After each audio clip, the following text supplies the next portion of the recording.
악화가 양화를 구축한다는 말이 있습니다. 말 그대로 질 나쁜 동전이 양질의 동전을 몰아내고 그 자리를 차지한다는 말이에요. 16세기 경제학자였던 토마스 그레샴이라는 사람이 한 말로 그레샴의 법칙이라고도 합니다. 이 말이 나오게 된 경위는 다음과 같습니다. 16세기 중반 영국의 국왕이었던 헨리 8세는 굉장히 사치스럽고 방탕한 생활을 했어요. 그러다 보니 국고를 탕진하게 된 것입니다. 국고가 바닥이 나자 그가 생각해낸 묘책이 무엇이었냐면 당시 화폐로 통용되던 은하의 은 함량을 줄여서 돈을 발행하는 것이었습니다. 그래서 그 차익으로 국고를 늘리고자 했어요. 국가 주도로 정품 은하와 은 함량 미달의 가품 은하를 동일한 가치를 매겨서 시장에 통용한 것입니다. 결과는 너무나도 뻔하죠. 사람들은 실질적인 가치가 더 높은 은이 많이 함유된 기존의 동전은 자신의 주머니 속으로 숨기고 함량 미달의 은하만을 시장에 내어놓게 되었습니다. 결국 시장에는 진품 은하는 하나도 남지 않고 그 자리를 가품 은하가 채우게 된 것입니다. 그런데 놀라운 것이 있어요. 우리나라 역사에도 이와 똑같은 일이 일어났어요. 바로 조선 말기 흥선대원군에 의해 통용된 당백전이라는 돈이 그것입니다. 흥선대원군은 임진왜란 당시에 불에 탄 경복궁을 재건하기 위해 그 재건을 추진하였습니다. 근데 돈이 부족하단 말이에요, 나라에. 그래서 그 부족한 화폐량을 늘리기 위해서 그가 선택한 방법은 기존 화폐였던 상평통보보다는 구리 함유량을 조금 더 높였어요. 5배에서 6배. 그래서 동전의 크기가 좀 더 크죠.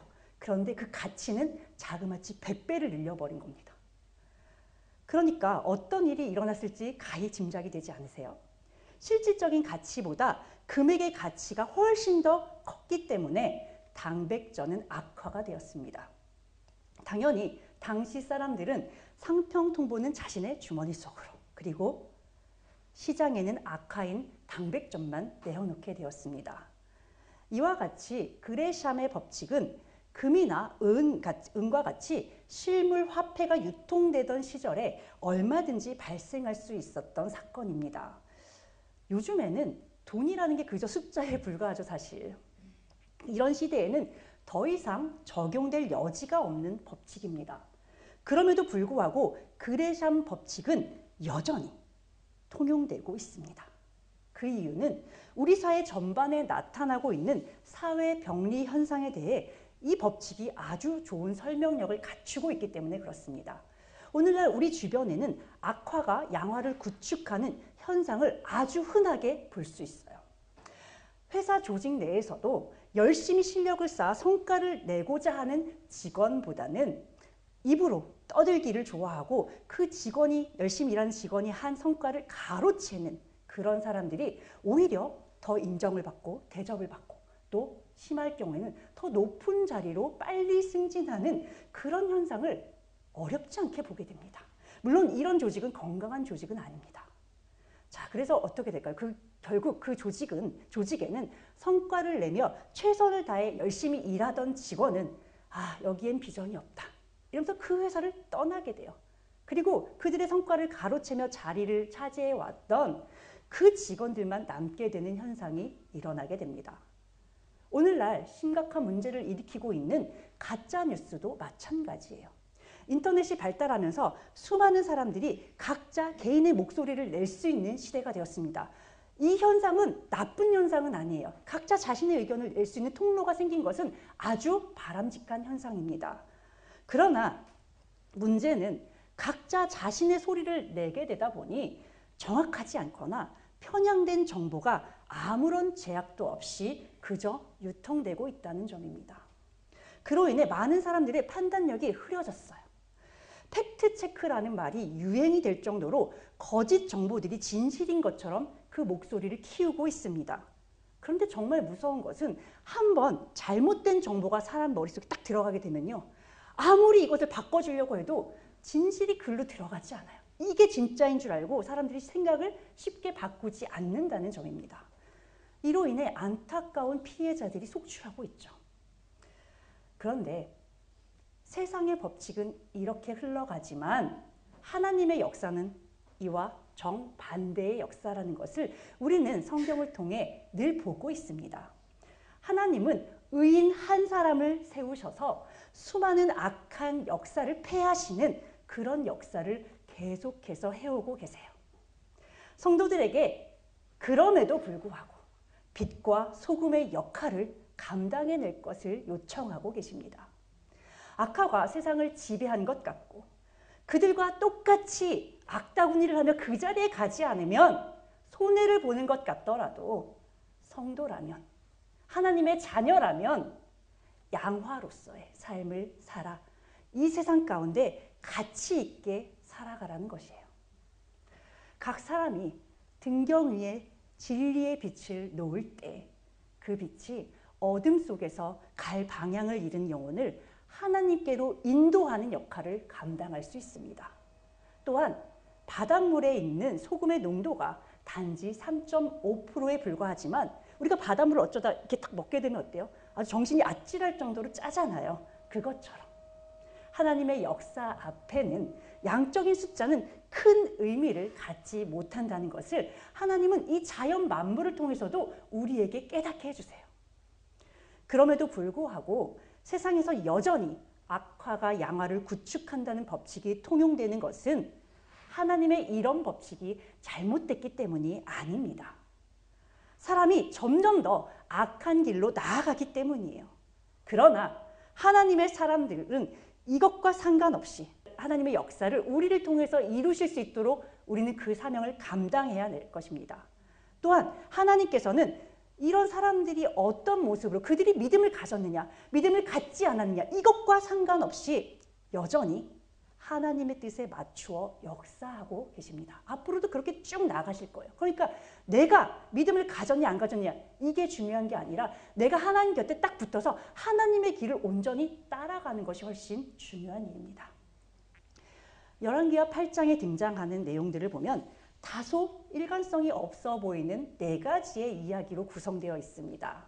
그러나 이 상관이 없어 보이는 4가지의 이야기는 모든 역사가 하나님의 주권 아래 있다는 측면에서 하나의 주제로 모아지는 것을 볼 수 있어요. 먼저 열왕기하 8장은 수넴 여인의 이야기로 시작합니다. 수넴 여인은 열왕기하 4장에 등장했던 기부인입니다. 엘리사가 거처 할 방을 마련해 준 여인이죠. 이 여인이 대가를 바라고 그 일을 해냈던 것은 아니었지만 하나님께서는 이 여인을 축복하시어 여인에게 유일하게 없던 한 가지를 채워주셨어요. 여인은 늦은 나이에 아들을 품에 안는 놀라운 기적을 경험하였습니다. 인생의 큰 기쁨과 위로를 얻었어요. 그러나 이후 이 여인은 하나님의 축복으로 얻은 이 귀한 아들을 잃는 아픔을 겪기도 하였습니다. 그러나 하나님의 사람인 엘리사를 끝까지 붙들고 놓지 않으며 다시금 이 아들이 살아나는 놀라운 기적을 또 경험했어요.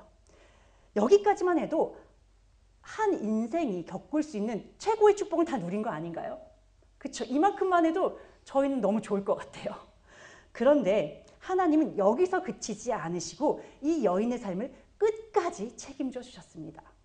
7년이라는 시간 동안 이스라엘 땅에 기근이 들 것이라고 미리 알려주시며 식솔들과 함께 머물 수 있는 곳으로 떠나라고 미리 알려주셨어요. 여기서 이 여인이 보인 믿음과 순종은 참으로 놀라운 것이었습니다. 여인은 엘리사가 하나님의 말씀을 전해준 그 즉시 순종하여 블레셋 땅으로 이주하여 그곳에서 7년의 세월을 거주하였습니다. 부유한 기부인이었던 이 여인의 입장에서 보면 나라에 기근이 든다 하더라도 자신은 얼마든지 어떻게든 버틸 수 있을 것이라고 얼마든지 생각할 수 있겠죠. 그러나 이 여인은 하나님의 말씀이 선포된 그 즉시 그 말씀에 순종하는 믿음을 보여주고 있습니다. 이런 여인의 믿음은 마치 하나뿐인 독자 이삭을 바치라는 하나님의 말씀에 아무런 대꾸도 없이 아무런 반문도 없이 그대로 순종했던 믿음의 조상인 아브라함의 믿음을 떠오르게 합니다. 비록 성경에 이름조차도 기록되지 않은 여인이었지만 이 여인의 일화가 성경의 곳곳에 이렇게 기록된 것을 보면 하나님께서 이 여인의 믿음을 얼마나 귀하게 보고 계신지를 알 수 있어요. 패역한 왕들의 경우 심할 경우엔 단 몇 줄로 그의 행적을 기록하는 것으로 성경은 그렇게 기록을 하고 있습니다. 반면에 이 여인의 이야기는 성경의 여러 곳을 통해서 등장하고 있어요. 이것을 볼 때 마치 하나님께서 이 여인의 믿음을 후세의 성도들에게 자랑하고 싶으신 거 아닐까라는 생각이 들기도 합니다. 여인은 하나님이 말씀해 주신 7년이라는 시간 동안 블레셋 땅에 거주하다가 그 기간이 끝나자 자신의 고향으로 다시 돌아왔습니다. 그러나 7년이란 시간은 그리 짧은 시간은 아니었기 때문에 그녀의 소유였던 집과 땅은 이미 다른 사람의 손에 넘어갔나 봅니다. 여인은 자신의 집과 땅을 찾기 위해 호소하려고 왕에게로 나아갔어요. 이에 왕은 하나님의 사람의 종인 게하시를 불러서 이 여인의 말이 사실인지 정말로 엘리사가 행한 일들이 그대로 이 여인에게 일어났는지를 확인하고자 했습니다. 게하시는 엘리사가 그 여인에게 행했던 기적을 모두 증언하게 되었어요. 게하시의 정직한 증언 덕분에 여인은 자신의 소유뿐만 아니라 그녀가 그 땅을 떠나 있었던 7년 동안 그 밭에서 난 모든 소출까지도 돌려받을 수 있게 되었습니다. 심지도 않은 것을 얻는 놀라운 축복을 얻은 것입니다. 우리가 드리는 믿음과 순종의 결과는 이토록 놀라운 것입니다. 우리가 그래서 믿음을 드리고 순종을 해야 되는 것은 아니지만 그래도 하나님은 끊임없이 우리에게 나를 믿고 따라오면 어떤 결과가 일어나는지를 계속 우리에게 보여주세요. 그렇게 하시는 이유는 이걸 보고라도 나를 믿어줘. 나를 내 말에 순종해줘. 이 말씀을 계속 하고 계시는 겁니다. 자, 근데 여기서 조금 성도들이 이상하다고 여길 수 있는 점이 있어서 이 부분에 대해서 잠시 설명하고자 합니다. 게하시는 이미 앞선 5장에서 엘리사를 속인 대가로 나만 장군에게 임했던 나병이 그에게로 발병했습니다. 그런데 지금 8장에서 그가 또 등장하고 있어요. 좀 이상하죠. 바로 왕처럼 게하시라는 이름이 개를 물려서 그 이름을 물려받은 엘리사의 사안의 명칭이 게하시인 것도 아니잖아요. 그런데 그러면 어떻게 된 걸까요? 성경이 이 부분에 대해서 왜 이렇게 기록한 것인지 정확하게 밝히고 있지는 않습니다. 이런 경우 성경을 하나님의 영감으로 쓰여진 책이 아니라고 말하고 싶어하는 사람들은 이것 봐, 성경이 잘못됐잖아. 성경은 이렇게 오류투성이야 라고 이런 부분을 통해서 말하기를 좋아합니다. 그러나 거듭거듭 말씀드리지만 성경은 외부의 객관적인 역사와 비교해서 성경을 해석할 수 있기도 하지만 성경이 증언하는 바 그대로를 해석한다는 것이 제1의 원칙입니다. 그런 관점에서 디모데후서 3장 16절에 모든 성경은 하나님의 감동으로 된 것으로 라고 기록하고 있으므로 우리는 성경은 하나님의 감동으로 된 것임을 기본 전제로 하고 성경을 봐야 합니다. 그렇다면 앞서 나병에 걸렸던 게하시가 왕 앞에 서서 수냄 여인을 위해 증언하기 위해서는 두 가지의 경우가 가능해 보여요. 하나는 게하시의 나병이 고침을 받았을 경우입니다. 또 다른 하나는 게하시가 비록 나병에 걸린 상태였지만 왕이 이 여인의 말이 사실인지 가리기 위해서 게하시를 데려다가 증언을 시켰을 경우입니다. 그러나 앞선 이야기는 누가복음 4장 27절에 예수님의 말씀으로 인해 설득력을 잃습니다.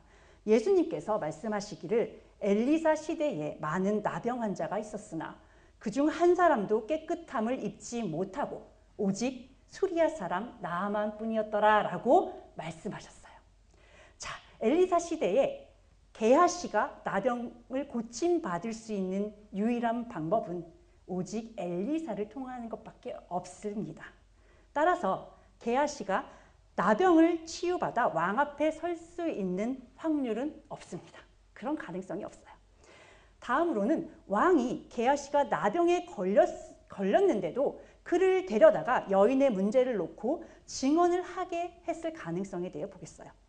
북이스라엘의 왕들이 하나님 앞에 신실하지 못했고 율법을 거스르는 일을 많이 했기 때문에 나병 환자인 게하시조차도 왕 앞에 데려다가 얘기하도록 허용했을 것이다 라는 가능성입니다.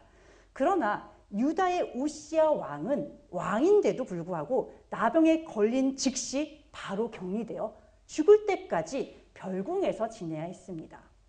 왕조차도 나병에 걸린 즉시 격리되어 죽을 때까지 감금된 채로 지내야 했는데 아무리 북이스라엘이 타락했더라도 나병 환자를 왕 앞에 세울 수 있었을지는 의문입니다.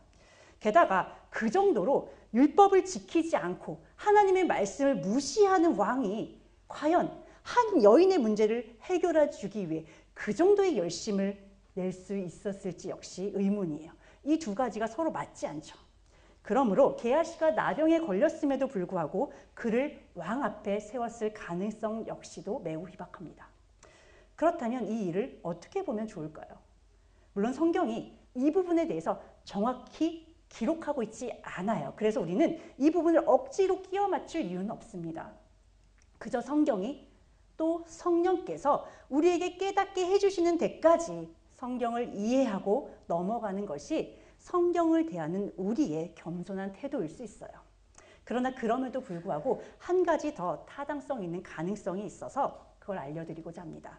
그것은 열왕기서가 왕의 연대기를 쓴 역사서인 동시에 예언자들의 활동을 기록한 예언서이기도 하다는 점이에요.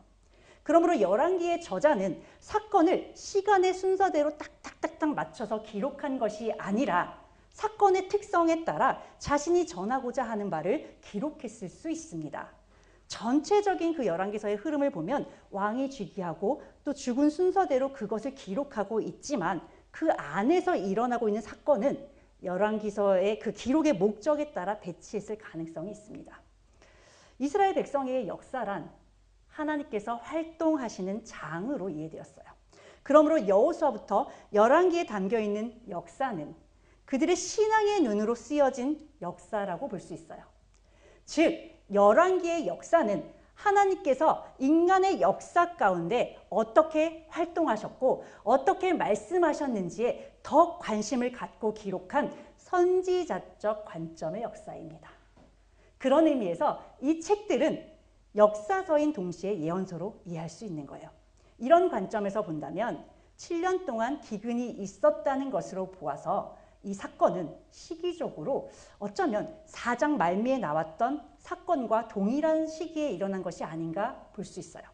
선지자들이 가뭄으로 먹을 것이 없어서 들에서 캐온 들나물로 국을 끓였다가 그 솥에 독이 퍼졌던 그 사건을 기억하실 거예요. 바로 이 시기와 이 사건이 시기적으로 맞물려 있지 않나 보는 입장입니다. 그렇다면 시기적으로 4장에서 일어났던 그 심각한 가뭄이 일어났던 시기에 발생했던 사건을 왜 굳이 8장에 와서 기록한 것인지에 대해 궁금하실 거예요. 열왕기하 8장은 수넴 여인의 이야기 외에도 엘리사가 아람의 장군인 하사엘에게 왕이 될 것임을 예언한 그대로 하사엘이 반란을 일으켜 아람의 왕이 된 사건도 기록하고 있습니다. 이어 여호사밧에 이어 왕이 된 유다의 여호람과 아하시아 왕에 대한 기록을 하고 있어요. 이 네 가지의 이야기는 모두 제각각 관련이 없는 듯 보이지만 한 여인의 개인사가 되었든 이방인의 역사가 되었든 이스라엘이라는 한 나라의 역사이든 모든 역사의 주관자는 하나님이시라는 것을 밝히고 있습니다. 우리는 수넴 여인의 이야기를 통해 한 여인의 가정을 가뭄으로부터 건지시고 또 그 여인의 남은 인생까지도 모두 꾸려갈 수 있도록 도우시는 하나님의 세심한 역사를 볼 수 있습니다. 또한 이 여인의 이야기를 통해 세상이 아무리 악하고 타락했을지라도 하나님 앞에서 진심으로 헌신하고 순종하는 그 한 사람의 인생을 책임지시는 하나님의 귀한 섭리를 발견할 수 있습니다. 나날이 어두워져 가고 악해져 가는 이 마지막 때를 살아갈 성도의 지혜를 이 여인의 삶을 통해서 우리는 얻을 수 있어요. 우리가 하나님 앞에 끝까지 헌신하고 순종하는 한 세상이 아무리 어두워져도 우리는 살 소망을 잃지 않을 수 있는 것입니다. 열왕기상 19장 15절 여호와께서 그에게 이르시되 너는 내 길을 돌이켜 광야를 통하여 다메섹에 가서 이르거든 하사엘에게 기름을 부어 아람의 왕이 되게 하고 이어진 하사엘의 이야기를 통해 하나님께서는 이스라엘의 하나님이실 뿐만 아니라 모든 역사의 주관자라는 것을 보여주고 있습니다. 이미 하사엘이 아람의 왕이 될 것은 선지자 엘리야를 통해 예언된 바 있습니다.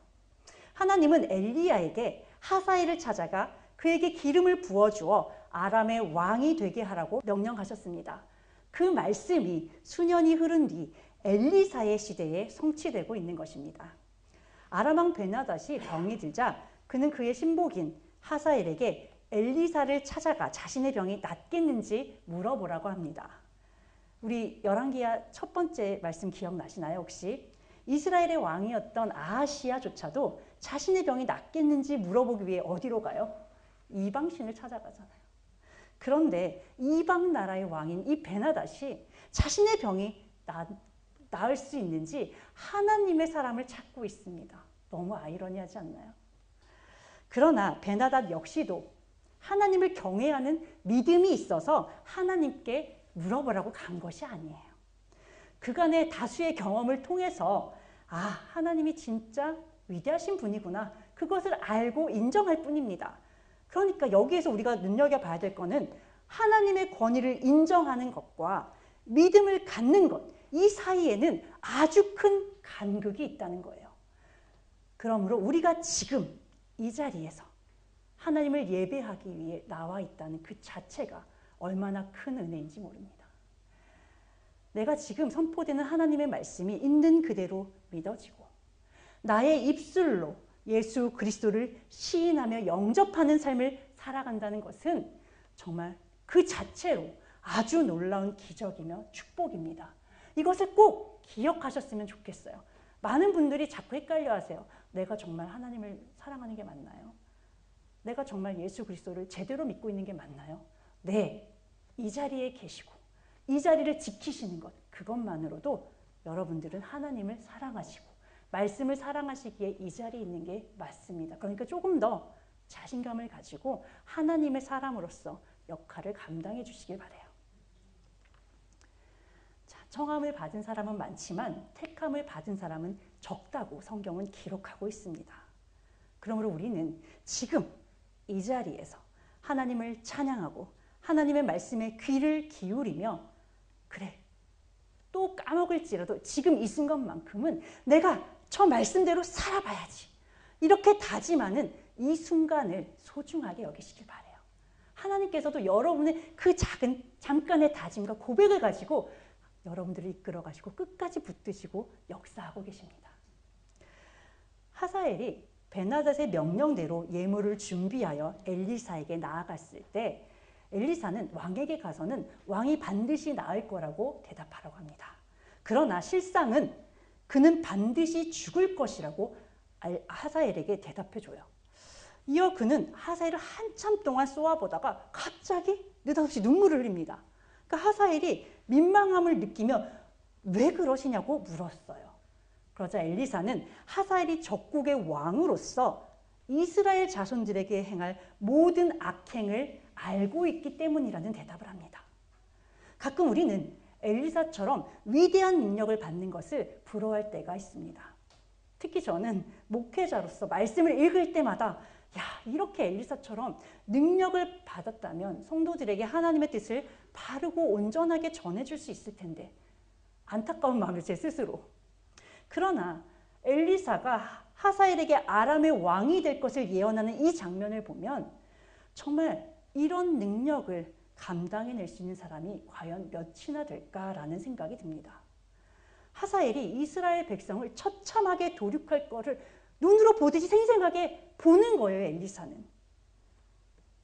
그게 너무 슬프고 괴로워서 눈물을 흘릴 정도로, 그를 앞에 두고 눈물을 흘릴 정도로 이 사람은 지금 너무나도 괴롭습니다. 그런데 그 비참한 미래를 알면서도 자신은 해줄 수 있는 것이 없어요. 그저 하나님의 명령에 따라서 그에게 기름을 붓고 그가 왕이 될 것을 예언하는 것밖에 할 수 있는 게 없습니다. 그럼 그 마음이 과연 어땠을까 생각해 본다면 하나님께서 이런 엄청난 능력을 나에게 주셔도 이것을 과연 내가 엘리사처럼 멋지게 감당할 수 있을까라는 생각이 들었습니다. 우리는 너무 쉽게 하나님의 뜻을 알 수만 있다면 신앙생활을 하기에 훨씬 편하지 않을까? 이런 능력을 그저 부러워만 하고 있습니다. 그러나 하나님의 뜻과 나의 뜻이 맞지 않는다면 괴로운 마음은 이루 말할 수 없을 정도로 클 것입니다. 그러므로 하나님의 귀한 은사라도 그것을 허락하지 않으시는 데는 그만한 이유가 있다고 생각하시길 바라요. 그래서 이미 나에게 주신 은혜가 나에게 족하구나 라고 여기며 살아가시는 그런 자세 또한 필요할 것입니다. 하사엘은 자신을 스스로 개 같은 종이라고 표현하며 자신은 그런 일을 행할 수 없다고 엘리사에게 대답합니다. 그러나 그런 하사엘에게 엘리사는 하사엘이 아람의 왕이 될 것을 예언하였습니다. 하사엘은 하나님의 사람인 엘리사의 예언을 들은 뒤 곧바로 베나닷 왕에게 가서 왕은 반드시 살아날 것입니다 라고 대답한 뒤 그 다음날 왕을 죽이고 왕위를 찬탈했습니다. 스스로에게 자신감도 없고 자존감도 높지 않았던 하사엘이었지만 하나님의 말씀을 듣고 그 말에 용기를 얻어서 자신의 상관을 죽이고 그 자리를 차지한 것입니다. 여기서 성도들이 절대로 오해하지 말아야 할 것이 있습니다. 하사엘이 왕이 된 과정을 보면 마치 엘리사가 그를 부추기고 충동질해서 베나닷을 죽이고 왕위를 찬탈하도록 한 것처럼 보일 수 있기 때문에 그래요. 그러나 이미 선지자에게 기름 부음을 받고 왕이 될 것을 예언받았던 다윗은 끝까지 자신의 손으로 사울 왕을 죽이는 죄를 짓지 않은 것을 우리는 동시에 꼭 기억해야 됩니다. 엘리사는 하사엘이 아람의 왕이 될 것을 예언했을 뿐 그가 어떤 방식을 통해 왕이 될 것인지는 예언하지 않았습니다. 만약 그가 세상의 모든 역사의 주권자가 하나님이심을 알고 믿고 인정했다면 그는 하나님이 주신 왕의 권세를 함부로 무너뜨리지 않았을 거예요. 다윗과 같이 하나님이 역사하실 때를 기다렸을 것입니다.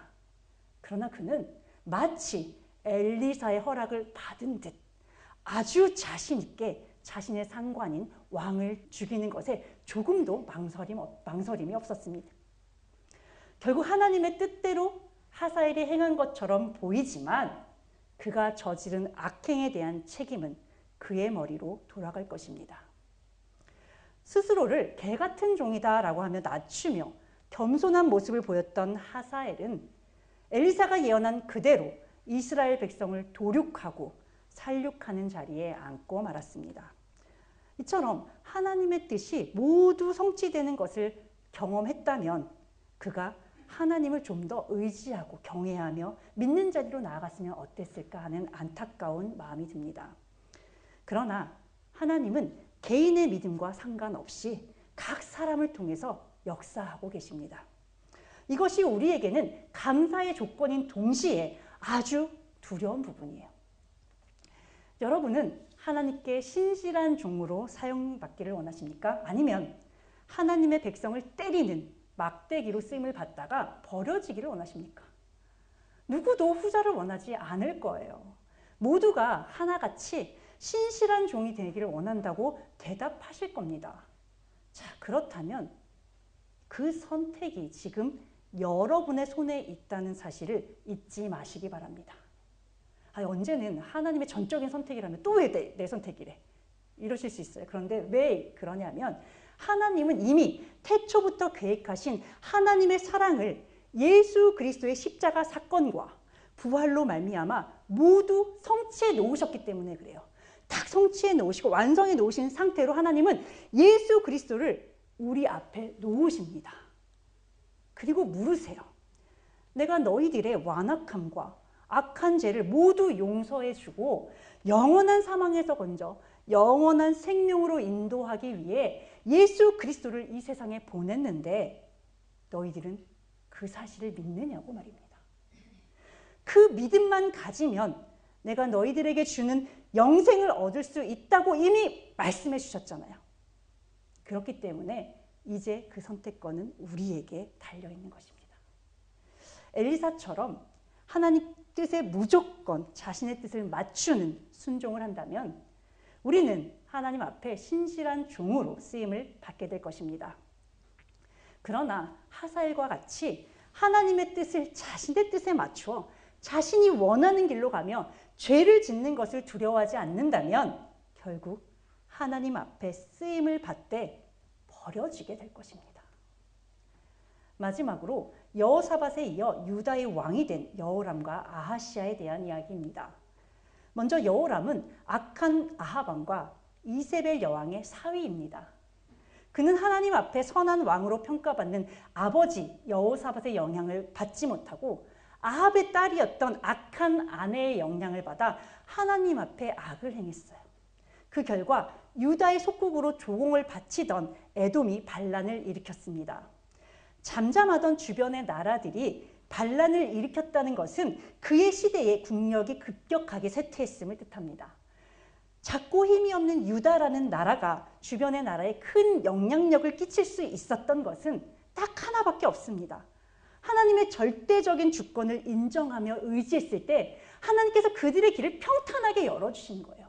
모든 전쟁을 하나님께서 직접 주관하심으로 그들에게 기대할 수 없는, 상상할 수 없는 그런 큰 승리를 주셨기 때문에 이것이 가능했던 것입니다. 그러므로 남유다의 국력이 쇠퇴했다는 것은 그들이 신앙적으로 굉장히 타락했음을 뜻합니다. 다윗과 같이 하나님 앞에 정직하게 행하기만 하면 축복을 주시겠다는 하나님의 약속이 이미 유다의 모든 왕 앞에 놓여져 있습니다. 그럼에도 불구하고 유다 왕이 타락하여 유다 백성을 악한 길로 이끌었던 타락의 역사는 너무나도 안타까운 역사입니다. 열왕기하 8장 19절 여호와께서 그의 종 다윗을 위하여 유다 멸하기를 즐겨하지 아니하셨으니 이는 그와 그의 자손에게 항상 등불을 주겠다고 말씀하셨음이더라.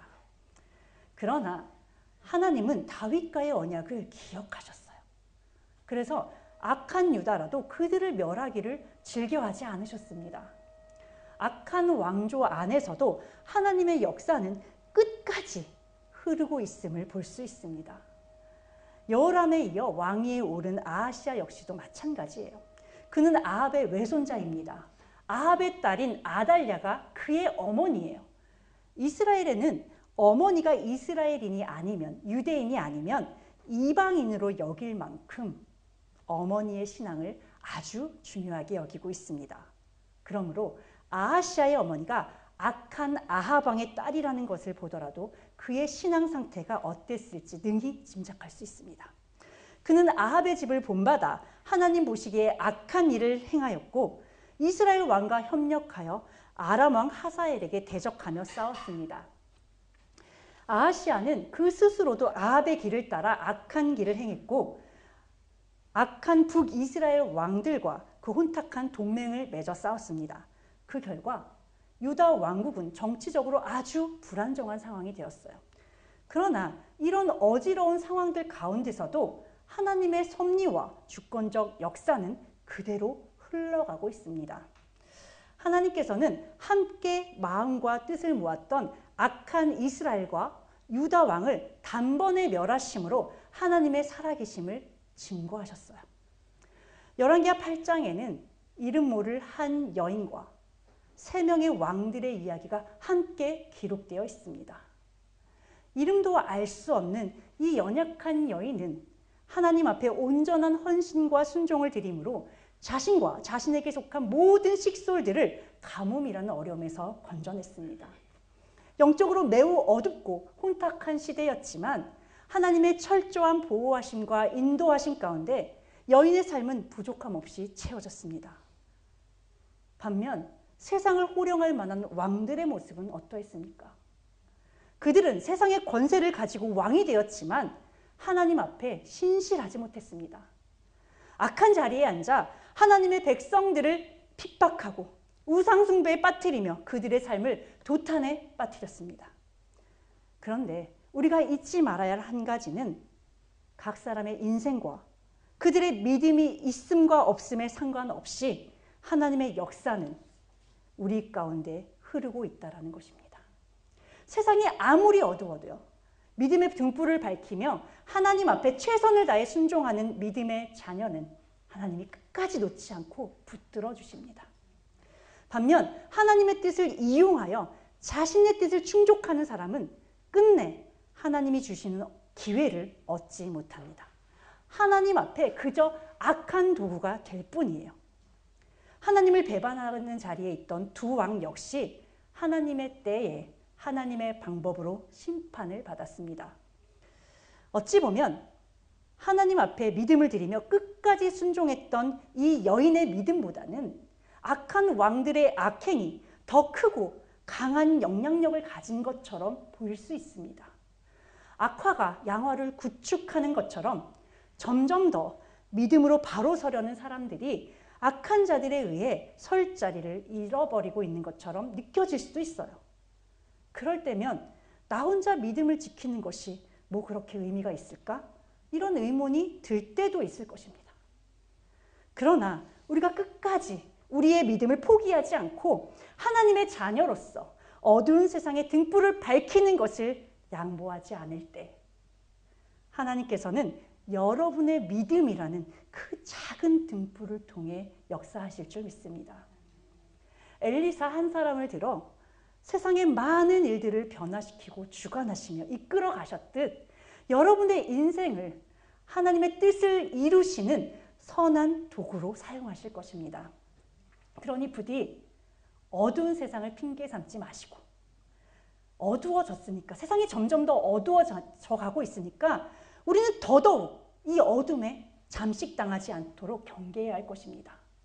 악화가 지배하는 이 세상에서 하나님께서 들어쓰실 만한 양화로나마 끝까지 하나님 앞에 선한 도구로 사시는 여러분들이 되시기를 간절히 부탁드립니다. 기도하고 마치겠습니다. 사랑과 은혜가 충만하신 하나님 아버지, 하나님의 사랑이 어디까지인지 저희들 감히 그 사랑의 크기와 깊이를 가늠할 수 있을까요? 너무 큰 사랑을 받았기에 그 사랑이 체감이 되지 않아 하나님의 사랑을 없다고 말하는 사람들도 있습니다. 그 사랑을 받아 누리고 살면서도 늘 정말 하나님이 주신 게 맞는지 의심하는 자들도 있습니다. 성도라는 옷을 입고 하나님의 은혜 가운데 살아가지만 저희조차도 그에 합당한 감사를 드리지 못하고 당연한 것으로 받을 때도 있음을 고백합니다.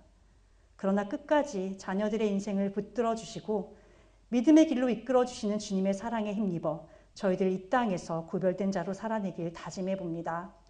악화가 양화를 구축하는 것이 진리로 받아들여지는 이 시대에 끝까지 하나님께서 하나님의 형상대로 지으신 그대로 가치 있는 자녀의 삶을 포기하지 않는 저희들이 되게 하여 주시옵소서.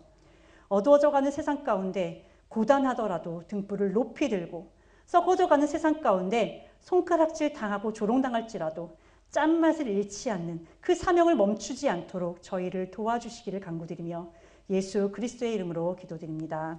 아멘.